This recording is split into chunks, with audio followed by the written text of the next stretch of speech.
का बहुत ज्यादा है, किराया तक नहीं है, मैं कैसे जाऊं। मंदार और शमी ने दोनों ने मिलकर भगवान शिव की आराधना करी और देवादिदेव महादेव ने वर दे दिया, सुनो शमी और सुनो मंदार, यदि कोई भूल से भी आपकी पत्ती, आपका पुष्प मुझे समर्पित कर देगा, सुनो मंदार, सुनो शमी, अगर कोई भूल से भी आपकी पत्ती, आपका पुष्प मुझे समर्पित कर देगा, उसे हजारों अश्वमेध यज्ञ के स्नान का जो पुण्य होता है वो एक क्षण में प्राप्त होगा।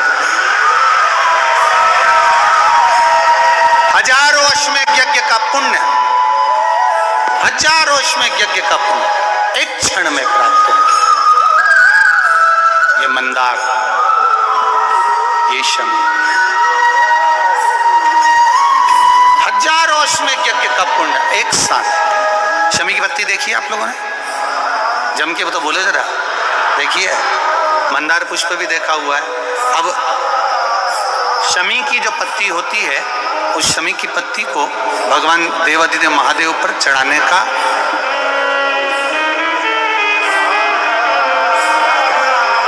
शमी की पत्ती जो होती है, उस शमी की पत्ती को चढ़ाने का एक नियम भी होता है। थोड़ा सावधानी से सुनना इस नियम को, जो आपके जीवन को सार्थक बना सकता है। शमी की पत्ती को चढ़ाने का एक नियम है, बड़ा सुंदर नियम, आपके जीवन में उतारने लायक। महाराज, जब सारा श्रृंगार मेरे देवादिदेव महादेव का हो जाए, बहुत ध्यान से सुनना, ये प्रसंग आया नहीं पहले, आज अगर कुबेरेश्वर बाबा की पावन धरा पर ये प्रसंग निकला है तो उसको ध्यान से सुनिए।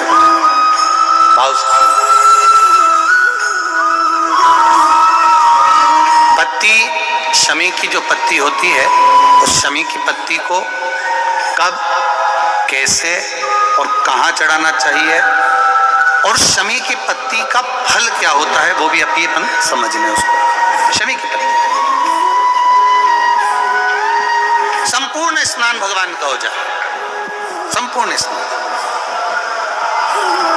आप समझे उसको। ये शिवलिंग है, जलाधारी, जल निकल कर जाने का स्थान, गणेश, कार्तिकेय, अशोक सुंदरी, जलाधारी मतलब माता पार्वती जी का हस्त कमल, शिवलिंग, शिव का स्वरूप, ऊपर जो जलाधारी लगी है उसमें से एक एक बूंद जो पानी नीचे गिर रहा है, जो पानी नीचे गिर रहा है, शिव जी की बेटियां जया, विषहरा, शामली बारी, दौतली, देव, शिव जी की पुत्री बेटी। जब देवादिदेव महादेव को शमी का पत्ता चढ़ाया जाता है, कब चढ़ाते हैं, जब आपने संपूर्ण जलाधारी को हाथ से साफ कर दिया हो, शिवलिंग पर जल चढ़ा दिया हो, शिवलिंग का पूरा श्रृंगार आपने कर दिया, संपूर्ण श्रृंगार मेरे देवादिदेव महादेव का हो गया संपूर्ण। बाबा को चंदन का लेपन, अबीर, गुलाल, अक्षत,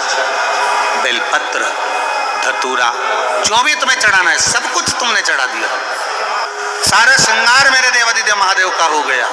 तब शमी की पत्ती को माँ जगतजननी की जो जलाधारी है उस पर मात्र स्पर्श कराकर शिव के शिवलिंग पर आखिरी में समर्पित कर देना चाहिए, जिससे हमारी मन की जो कामना है वो माँ जगतजननी देवादिदेव महादेव से उनके कानों में श्रवण करे। शमी पत्र का एक बात और स्मरण में रहे, शमी पत्र की बहुत एक बात और अपने स्मरण में लीजिएगा। शमी पत्र, जब बहुत ज्यादा मात्रा में दरिद्रता होती है, बहुत ज्यादा मात्रा में बहुत कष्टमय जीवन, जैसे एक बहन ने अपने पत्र में लिखा है कि मैं हरियाणा साइड से आई हूँ, उन्होंने अपने पत्र में लिखा है मेरे को मेरे टिकट करवाने का भी मेरे पास पैसा नहीं था। जिसने लिखा है, अगर वो बैठी हो तो खड़ी भी हो सकती है, कि मेरे पास टिकट कराने का भी पैसा नहीं था और मेरे पास में कोई धन दौलत इतनी भी नहीं कि मैं आऊँ। मेरे मायके वालों ने मेरी भक्ति को देखकर, एक कोई उनके परिचित जा रहे थे तो उनका टिकट कैंसिल हुआ तो मुझे यहाँ पर भेजा।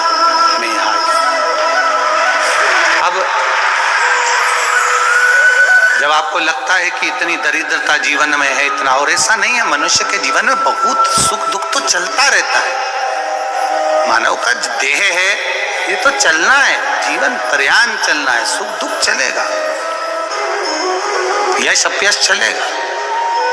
लगे तुमको कि हाँ, और आप सबसे निवेदन करना चाहूंगा, आपका मन है कि सीहोर आए, आपका मन है कुबेरेश्वर धाम आए, आपका चित्त है, आपका मन है कि हमें कुबेरेश्वर बाबा के धाम पहुंचना है, सीहोर पहुंचना है, मां सीवन के तट पर पहुंचना है, सिद्धपुर नगर सीहोर की एक एक कंकड़ का दर्शन करना है, 108 शिवालय का स्मरण करना है, चिंतामन गणेश और श्री हनुमान फाटक का, खेड़ापति सरकार का, मनकामेश्वर का दर्शन करना है, भूतेश्वर का दर्शन करना है, कुबेरेश्वर का दर्शन करना है। जब तुम्हारी चित्त वृत्ति में आए, जब तुम्हारे मन में आए, धन भी नहीं है, पैसा भी नहीं है, बहुत दरिद्रता का जीवन है, बहुत दुखी जीवन, तब बेलपत्र और शमी पत्र का प्रयोग जरूर करके देखना। प्रैक्टिकल करने में कुछ नहीं जाता, प्रैक्टिकल करने में क्या जाता।